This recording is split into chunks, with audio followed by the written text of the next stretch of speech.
मैं ज्यादा आपसे समय नहीं लूंगा, सिर्फ इतना कहने के लिए आया हूं, देश का हालात आप समझ रहे हैं, हमको समझाने का जरूरत नहीं है। आज 3 पार्टियां आज खुल करके मैदान में है, जिसको हम लोग देखते हैं कि टक्कर दे सकता है, लेकिन आपको फैसला करना होगा कि देश कहां जा रहा है।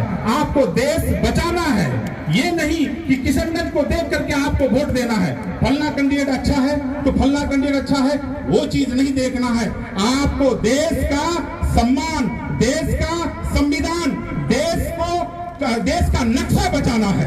यही कहा करके मैं आप लोगों से एक बात और कहने के लिए कहना चाहता हूं कि मैं जानता हूं कि आप लोग डॉक्टर जावेद से खिलाफ में हैं, मैं जानता हूं, लेकिन आपको डॉक्टर जावेद को नहीं देख करके वोट देना है। आपको वोट देना है कांग्रेस पार्टी को देना है। और मैं कहना चाहता हूं हमारे अध्यक्ष जी को कि आप जब प्रधानमंत्री के कुर्सी पर बैठेंगे तो हमारे किशनगंज जिला का कुछ मांगे हैं।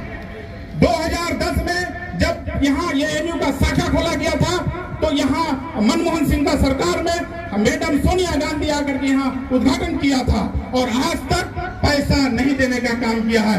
मैं आपसे आग्रह करना चाहूंगा कि आप जब सरकार में बैठेंगे तो ये एएनयू का शाखा को आपको पैसा देना पड़ेगा।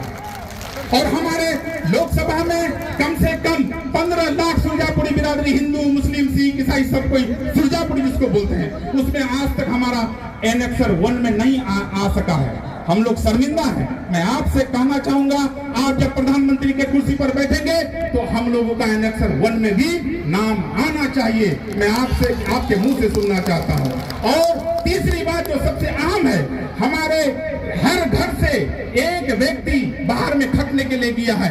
कम से कम 5 लाख लोग खटने के लिए से गया है, महाराष्ट्र, दिल्ली, हरियाणा। मैं चाहता हूं कि आपका जब सरकार हो तो हमारा किशनगंज में कोई भी उद्योग खुला जाए ताकि हमारे लोग माँ बहन को, बीवी को छोड़ करके जो दिल्ली में रहता है, मद्रास में रहता है, हरियाणा में रहता है, वहां से छुटकारा मिले, मियाँ बीवी एक साथ रहने का मौका मिले। मैं चाहूंगा कि उद्योग यहाँ खोला जाए। यही कहा करके मैं आप लोगों से आग्रह करना चाहता हूँ। टिकट के दावेदार मैं भी था, निर्दलीय आपने मुझे जिताने का काम किया था। उसके बाद 3 टर्म यानी 4थी बार आपने मुझे एमएलए बनाने का काम किया और मैंने भी टिकट मांगने के लिए गया था। लेकिन जब वहां गए तो वहां कहा जो लोग थे हमारे जो मानने वाले थे उन लोगों का कहना था, खास करके खड़गे जी कहा कि देखो कांग्रेस में जो सेटिंग एमपी रहता है उसका टिकट नहीं कटता है। लेकिन हालात यहाँ का मालूम था, फिर भी कांग्रेस का नियम है कि टिकट जिसका सेटिंग रहता है उसका टिकट नहीं कटता। मैं आपसे आग्रह करता हूँ कि आपको डॉक्टर जावेद को नहीं देखना, आपको देश को बचाना है, संविधान को बचाना है। आप एक बार हाथ उठा करके कहिए कि कांग्रेस को वोट देंगे। आप हाथ उठा करके कहिए मैं आप लोगों को मैं ये वचन लेता हूं और आप लोग गद्दारी नहीं करेंगे। आज से लग जाइए, कांग्रेस पार्टी को हम लोगों को जिताना है, ना कि डॉक्टर जावेद को। डॉक्टर जावेद साहब का भी शिकायत है। मैं आपसे कहना चाहूंगा डॉक्टर साहब, आपका शिकायत है, आप क्षेत्र में नहीं आते हैं, आपको क्षेत्र में आना होगा। और मैं आप डॉक्टर साहब, मैं आपके हवाले से मैं वचन देता हूं कि डॉक्टर साहब आएंगे और आपका काम करेंगे।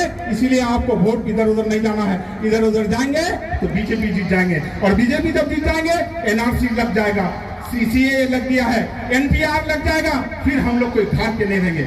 इसीलिए अपने आप को बचाना है तो कांग्रेस पार्टी को वोट देना। यही कारण मैं रुख देता हूँ। अस्सलाम वालेकुम, नमस्कार।